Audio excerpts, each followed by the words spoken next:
Mon collègue Stéphane Leroux a récemment publié sa liste des 10 meilleurs espoirs en vue du prochain repêchage. On décortique ça ensemble. Espoir numéro 1, Matthew Schaefer, 6 pieds 2, 183 livres, hauteuse derrière, défenseur. Pas une grande surprise ici, le défenseur est classé numéro 1 par à peu près tous les observateurs qui ont publié une liste en vue du prochain repêchage. Et c'est l'espoir numéro 1, même s'il a été limité à seulement 17 matchs la saison dernière. Rappelez-vous, il s'est blessé au championnat mondial junior, il a pu rejouer après, il s'est fracturé une clavicule. Et au moment de sa blessure, même si c'est un défenseur de seulement 17 ans, c'était probablement le meilleur défenseur du Canada. Une chose que les recruteurs aiment, c'est de voir la progression d'un joueur. Mais dans le cas de Schaefer, au niveau statistique, l'an dernier, il était à 17 points en 56 matchs. Et avant sa blessure cette année, il était à 22 points en 17 matchs. Il faut dire que ça fait un moment qu'il fait écarquiller les yeux. C'est le premier choix de la Ligue junior de l'Ontario en 2023. Donc, il risque d'être repêché au premier rang. Ce serait le premier défenseur à être repêché premier au total depuis Owen Power. Est-ce qu'il va faire le saut dans la Ligue nationale à 18 ans? Ça, c'est la grande question. Malgré le fait qu'il ait disputé seulement 17 matchs cette saison, Owen Power, justement, lui, il l'a pas fait. Il avait disputé une saison supplémentaire au niveau universitaire. Il faut aussi savoir que Matthew Schaefer va être un des joueurs les plus jeunes à être repêché au mois de juin. En fait, s'il avait été plus jeune de seulement 10 jours, il aurait été accessible au repêchage de 2026. Bon, Schaefer a d'excellentes chances d'être le premier joueur repêché, puis va assurément être le premier défenseur repêché au mois de juin. Qu'est-ce qui fait qu'il est à ce point-là au-dessus des autres défenseurs? Premièrement, c'est son coup de patin. Il a vraiment un bon coup de patin. C'est un défenseur qui est très fluide. Il est aussi excellent à relancer l'attaque, justement parce qu'il est tellement plus rapide que les autres joueurs de son âge, qu'il prend facilement l'adversaire à contre-pied. Les Highlanders ont eu tout un cadeau. C'est l'équipe qui va repêcher au premier rang devant les Sharks et les Blackhawks. Reste maintenant à voir si Matthew Schaefer va évoluer sous les ordres de Patrick Roy au début de la saison prochaine. Espoir numéro 2, Michael Misa, 6 pieds 1, 184 livres, Spirit de Saginaw, joueur de centre. Misa est vu comme un espoir de premier plan depuis un bon moment déjà. En fait, ça a été le premier choix total du repêchage de la Ligue junior de l'Ontario en 2022 et il a reçu le statut de joueur exceptionnel. Donc, il a joué sa première saison junior à l'âge de 15 ans. Ça a été le 8e joueur dans l'histoire de la Ligue canadienne à avoir le statut de joueur exceptionnel. Fait intéressant à noter, 4 des 7 joueurs qui ont reçu ce statut-là avant lui ont été choisis au premier rang du repêchage de la Ligue nationale.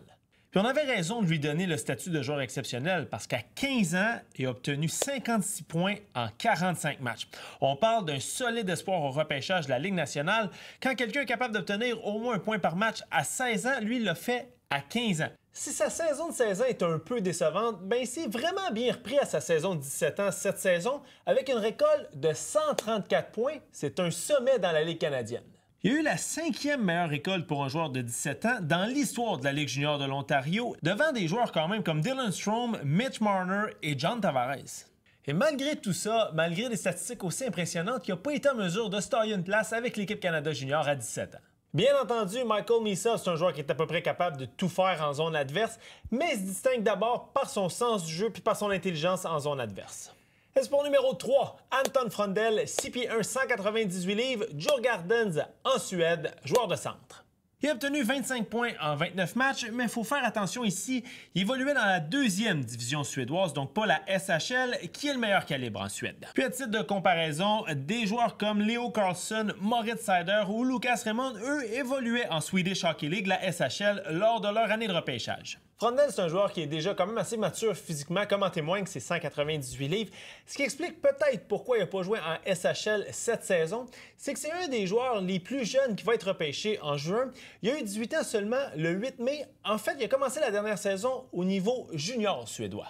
Comme la plupart des espoirs de haut niveau, Anton Frondell, c'est un joueur qui a une excellente vision de jeu, un joueur très intelligent, qui arrive souvent à attirer des adversaires pour permettre à ses coéquipiers de se démarquer en zone adverse. Par contre, ce qui le distingue peut-être un peu plus des joueurs de son âge, c'est qu'on lui reconnaît déjà la qualité de son travail sur 200 pieds. Il a connu une excellente fin de saison à Djurgårdens avec 15 points ses 10 derniers matchs. Puis d'ailleurs, c'est peut-être ce qui va lui permettre d'être repêché avant un autre espoir de début de première ronde suédois, Victor Eklund, ce qui n'était peut-être pas prévu plus tôt cette saison.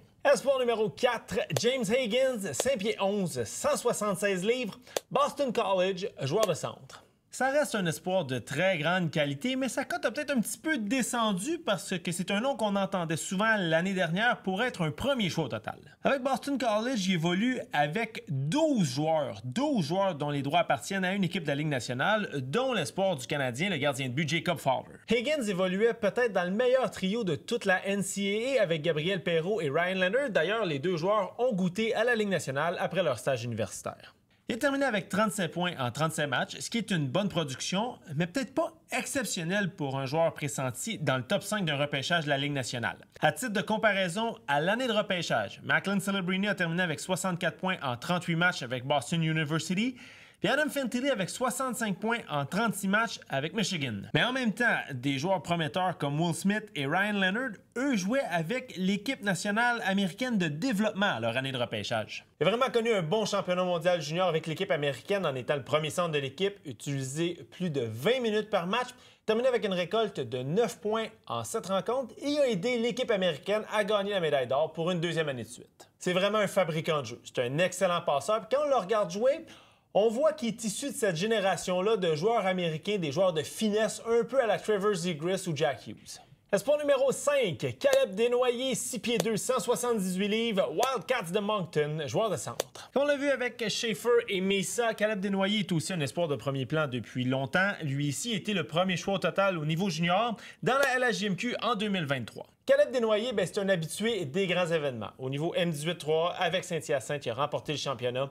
Il a aussi fait partie des équipes nationales U17 et U18 avec le programme canadien. Selon plusieurs observateurs ou recruteurs, Caleb Desnoyers, c'est un peu l'émule dans la LHJMQ d'un certain Patrice Bergeron. D'ailleurs, il y en a qui ne seraient pas si surpris de ça de voir que Desnoyers pourrait faire le saut dans la LNH, oui, dès l'année prochaine, à 18 ans. Et même si on lui reconnaît sa responsabilité défensive, faut vraiment pas passer sous silence son talent à l'attaque.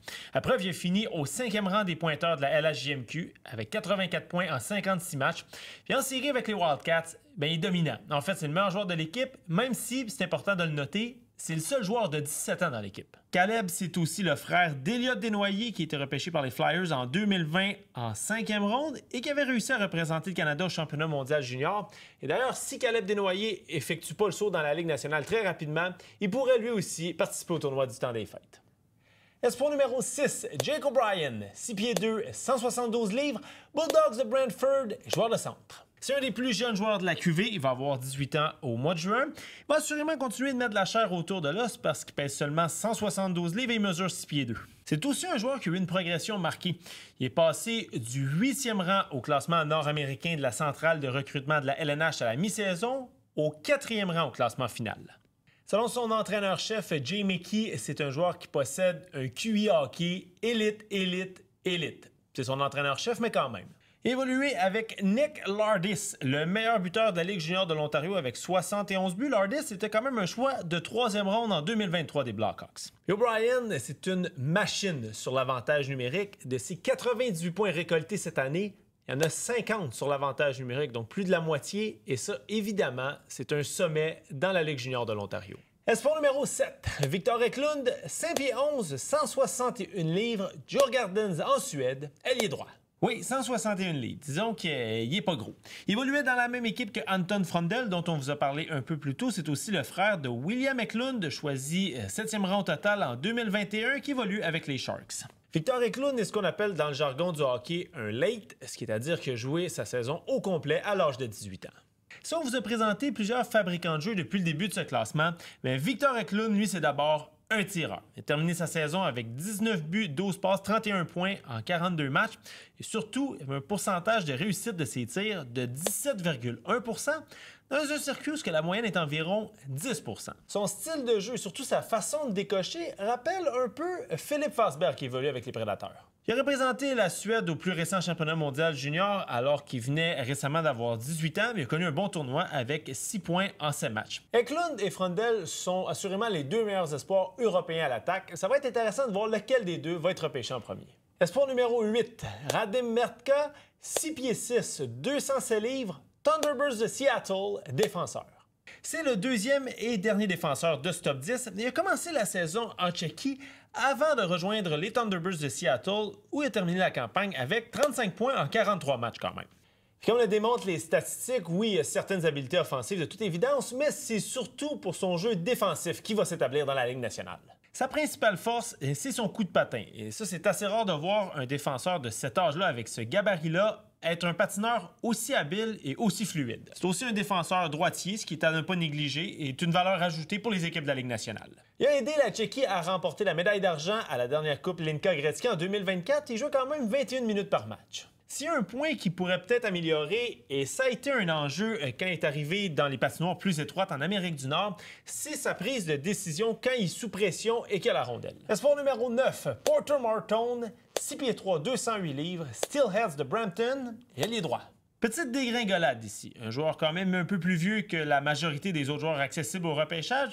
Il a raté le repêchage de 2024 par environ un mois et demi. Faut l'avouer, Porter Martone, il y a quelques mois, c'est un joueur qu'on entendait beaucoup plus parler pour le top 5 du repêchage. À preuve, il a représenté le Canada avant même d'être repêché au championnat mondial junior. Je vous rappelle que ça n'a pas été le cas pour Michael Misa. C'est quand même un joueur qui a récolté 98 points en 57 matchs cette saison. Mais il a connu un excellent début de saison. Avant le championnat mondial junior, il avait déjà amassé 54 points en 26 matchs. Donc, ça va être à voir si sa fin de saison un peu plus difficile va effrayer certaines équipes dans la Ligue nationale. C'est un joueur qui a un peu reculé au classement final, la centrale de recrutement de la Ligue nationale, passant du 4e rang à la mi-saison au 6e rang à la fin de la saison.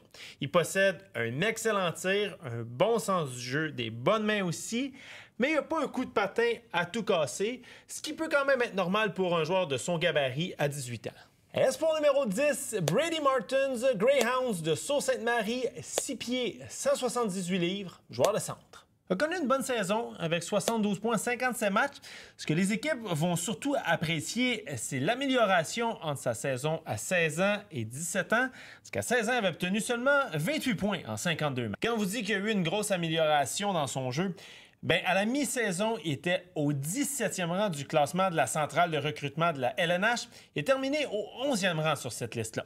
C'est un joueur qui se distingue par son ardeur au travail, par son respect du jeu défensif. D'ailleurs, c'est un des meilleurs joueurs juniors en désavantage numérique. Mais c'est pas seulement un excellent joueur défensif, il possède aussi un excellent tir, comme en témoignent ses 33 buts en 57 matchs cette saison.